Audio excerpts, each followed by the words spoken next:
I'm Maik Wiedenbach. This is my gym, the best personal training gym in the city, maybe on the East Coast. As you can tell by my accent, I'm not from here. I came a long time ago, as my daughter would say, from a little known place called Germany. Came here, swimming scholarship, did like World Cups, whatever for Germany, yada, yada, yada. Worked on Wall Street, didn't like the people so much, became a trainer. At some point started this. I'm an author for Muscle and Fitness, Forbes, Men's Health. I teach at NYU. I'm a mentor to these guys that you see hopping around there.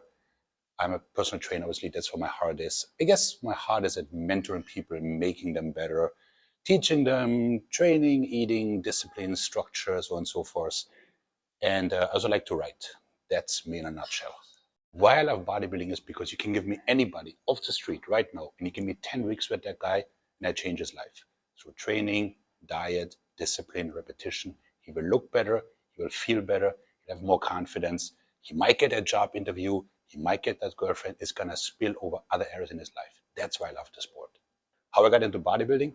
I watched my dad watching Terminator. I saw Arnold shirtless. And I said to my dad, I want to be that guy. My dad says, for the love of God. But after 4 weeks of badgering, he takes me to the gym and he actually becomes my first coach of all people. That's how I got started. So, when I first got to the gym, like I was 12, right? So the gym owner says, well, this is all good and well, but he needs a coach. So my father was actually very athletic, said, well, I guess that's me, right? So he became my first coach. And back then, it's like 88, 89 gyms were wild. No girls, right? Like mullets, leotards, one pieces, flannel shirts, construction boots. But it was great. I loved it because this was, not to sound like an old man, but this was before cell phones, before headphones. People just worked out and they hung out, right? And the atmosphere it was always the Rocky soundtrack, like over and over and over, every day, all day. And it was great because I was like, there was this magical place where I could go and create this new body, right? And I will never forget that. So my background is swimming, and back then I was good, but the coach said he could be better if he was bigger, And at that time, this whole weightlifting makes you slow was kind of fading out. The reason being that the people from the former East, like the Soviets, the East Germans, they were all bigger and faster. So at some point, somebody put it together, said, well, maybe if we lifted weights, we could beat them. So I started lifting, and obviously during my swimming days, I didn't put on that much weight because the caloric burn rate is too high. So when I swam, I was like 175, 180. Now I'm competing around like 230, right? But the love of lifting is what started then. So how I got to America was the following. So a friend of mine set up this company that basically helped people getting a scholarship, right? And at the time I hadn't much going on. So he said to me, look, if you hang posters at the university, I will set you up. I was like, all right, this sounds good. So I put some posters, right? And then he gets me in touch with a couple of coaches. Basically, you list your best times, you send them over, and then they look at your times and they call you or not and offer you stuff, right? And that's how I got to New York. So as an immigrant, right, it wasn't always easy. So I was done with swimming, and then I kind of got depressed, to be honest, right? Because I went from being the guy, right? I was at the Olympics, World Cups, to like going to work, right? So I'm like, what do I do now? So anyway, so like being, I guess, some sort of a junkie, I worked on Wall Street. Right? And I started working there, and within 4 weeks, 9/11 happened. I was an eyewitness, I saw everything. I saw the planes, I saw people jumping, and then everything just got so much harder. The market crashed. The quotas for visas were cut, so it was harder for me to stay. So I had to like do the whole alphabet soup with immigration. I had an F1, a J1, an H1B visa, you name it, right? It was very difficult for 3-4 years. I was constantly like, will I get an extension? Can I stay? And while working and then getting married and trying to put that all together was definitely a challenge here. So when I was on Wall Street, I don't want to sound ungrateful. Like I would not be successful if I hadn't been for Wall Street, because that's where I learned sales, P&L, lead generation, all these things. Because I didn't know anything after college, right? But the people that you work with on Wall Street are, to be debated, right? And at some point, I was having sort of like, I guess, a quarter-life crisis. I was like, okay, so I'm here, and don't get me wrong, I'm well paid and all that sort of thing, right? But I'm just making money for other people. Like, what am I really doing, right? And I was bored. I was so bored out of my mind. But because my visa was specifically tailored to this particular position, I couldn't just pack up and leave, right?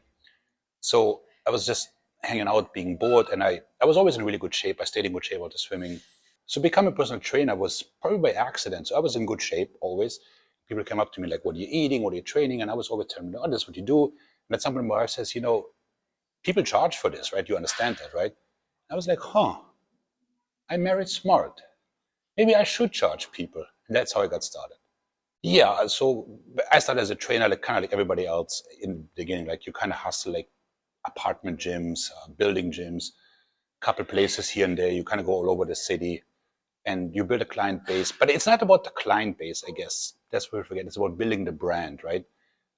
Because building a client base is not that difficult. But building a client base is technically worthless if it's only you that trains them, right? Because now you extract yourself and then there's nothing left.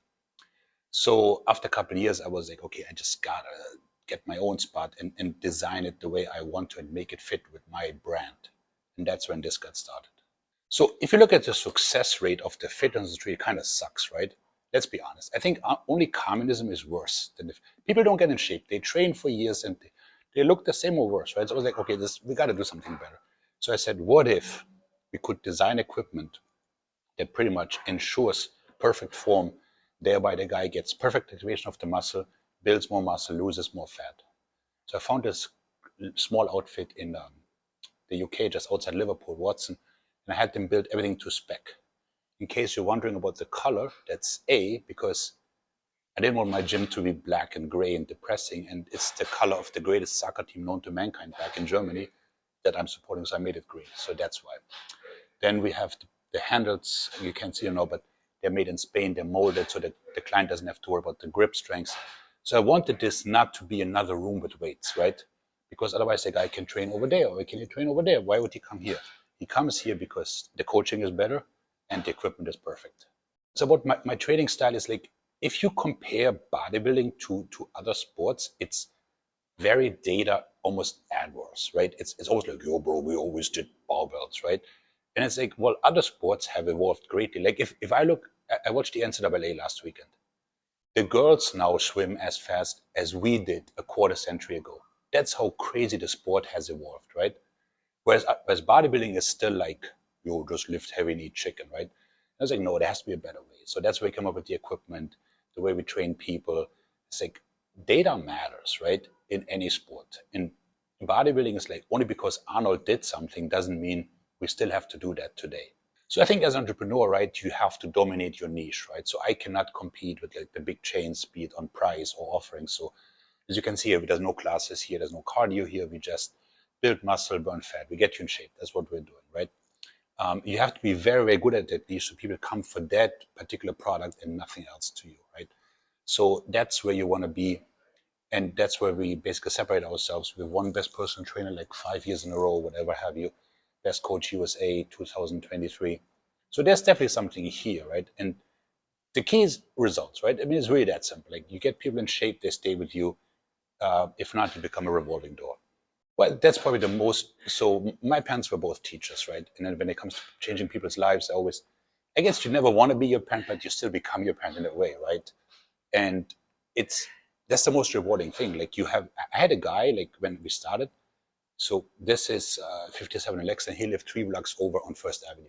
He came with a cab every time because his back hurt so much, right? Now the guy is walking, playing tennis. That is incredibly rewarding. And this other guy, he was heavy. He's really heavy, like 400 pounds. The other day he texted me, he was on a hike in California. That would be unthinkable 2 years ago, right? What he was talking about, a hike, right? So changing people's lives, that's really what it's all about. That's what gets me up in the morning. So I'm writing a book about me, but it's not about me, right? So the world doesn't need any more boring biographies. So the book is about struggles. Like I've been bankrupt, I was in the psych ward, I've been to the Olympics, I've been best personal trainer USA, and everything in between, right? I've the highest highs, the lowest lows. And the book is, why do I write it? Because now I feel I'm ready. And because I hope that if you ever read Kitchen Confidential by Anthony Bourdain, that either you get a really good laugh out of it, or that I made some mistakes for you, and you don't have to make the same mistakes, and maybe your path is a little bit smoother than mine is. Yes, of course, and the failures, because sometimes you read a book and it's like, well, I went to this private school and I went to here and then my dad gave me $10 million and I opened a business. And we're like, okay, a chimpanzee can do that. That's not very difficult. But the book is about going under, coming back from going under, having your gym closed when COVID hit, rebuild it, and so on and so forth, right? So it's hopefully it's more real than other things you will read. So COVID was the best thing that happened to us as a company, period. Now that sounds crazy. So at first it sucked, right? I got really sick. I almost didn't make it. I was down 50 pounds. I couldn't walk around the block afterwards. We had lost every single client, right? Because this was closed, people couldn't come. But then in 2018, so 2 years before COVID, one of my guys and I, we had made some videos with exercise bands, like randomly. Nobody had watched them. They sat on YouTube doing nothing. During COVID, of course, people Google stuff that they can do in the park. So we popped up. So we're getting calls. So COVID, then we trained people like all over, downtown on rooftops, like Central Park, Astoria Park, you name it, right? And first of all, it formed a great camaraderie amongst my staff, who then became more like my partners, not my staff anymore, and me. And secondly, it's the feeling like, look, I was almost dead. We had no clients. How much worse can it get? So now when there's like another recession on the horizon or whatever, you're like, oh, how bad can that be? So the feeling of, yeah, we lost everything, but then we rebuild it even better is something nobody can take away from you. And that's very powerful, right? To know going forward because there will always be challenges as an entrepreneur. Like nothing's ever smooth, right? Yeah. So the psych word, yeah, that memory is hazy because, so if you give the backstory, I'm bipolar 1 and I had a manic episode, which was undiagnosed. So I was doing all kinds of things that were very dangerous, financially, sexually, you name it, right? I was lucky I didn't die. Then you find yourself in a room that's like, 2 by 2 yards, maybe, dirty bed by yourself. Everything's stripped away. And because of my size, the orderly saw me as a threat. So I was heavily sedated and often like tied on a stretcher, right? Shipped out to Westchester for 3 weeks. And so that I was in the psych ward. At first you're so angry at the world and you're like, yeah, the system sucks, but you're not going to make it better. So what I did is, the only thing that I know is training and dieting. So I had my friend bring me whey protein, oatmeal, peanut butter, protein, carbs, fats. And I started doing 2,000 push-ups, 1,000 crunches, and 1,000 squats every day. And in my head, I was preparing for a bodybuilding show. And then I got out and I competed a couple of weeks later and I won. It was crazy.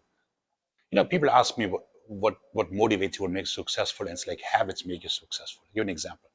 When I was in the psych ward, locked up, broke, shitty drugs that make you crave junk food, at some point I was like, the only thing I control right now at this moment is how much I exercise.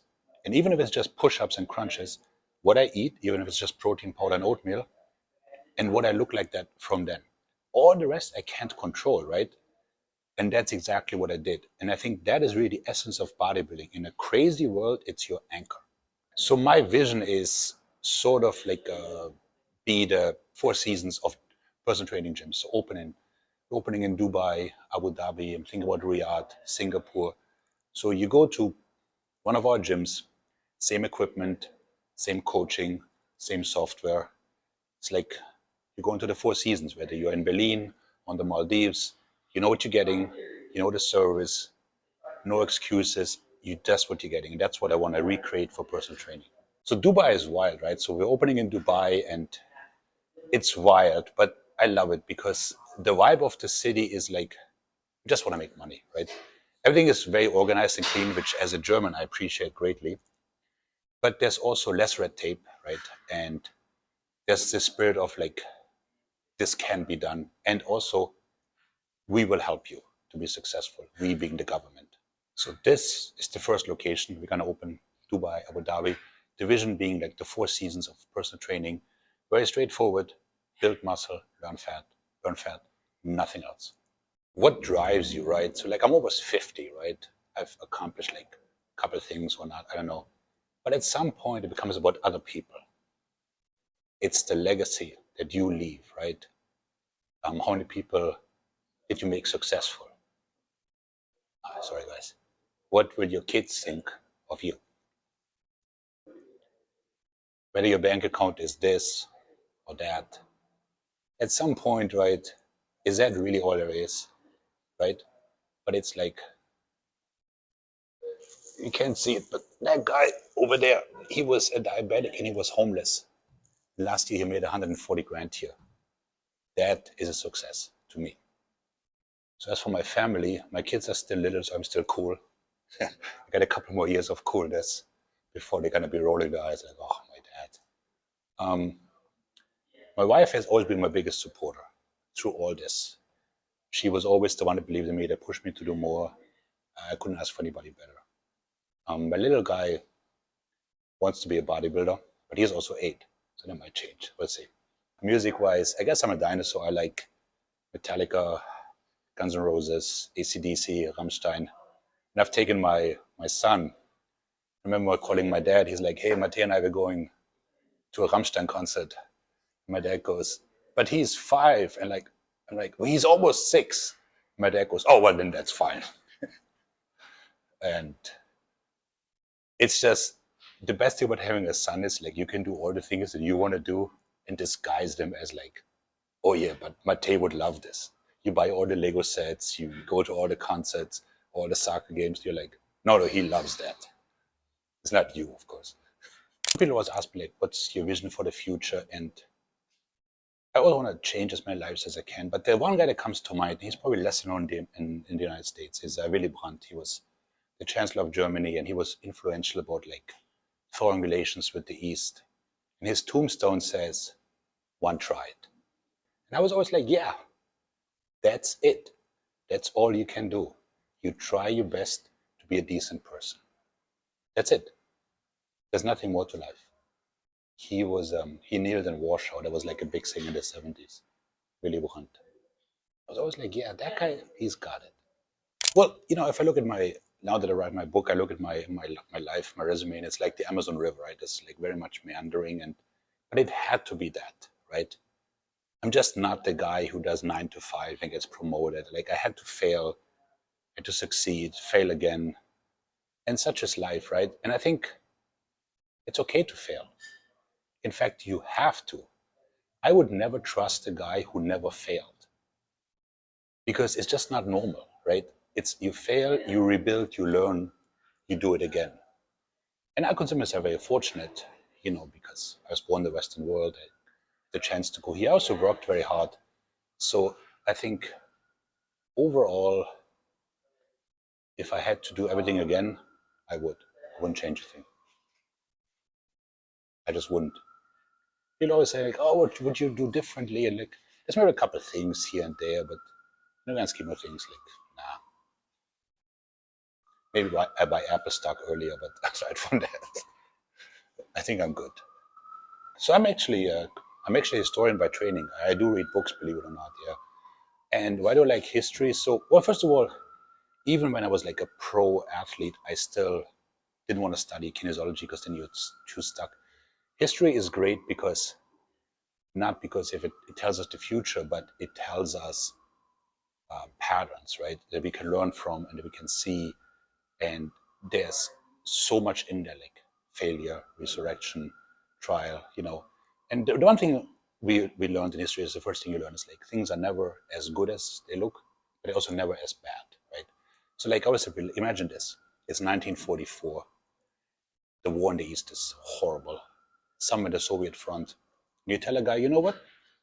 In 60 years, there will be united Europe and a united currency. People can just travel freely and live anywhere in Europe. He's going to look at you like you're mental, right? But that's exactly what happened. That's why I love history.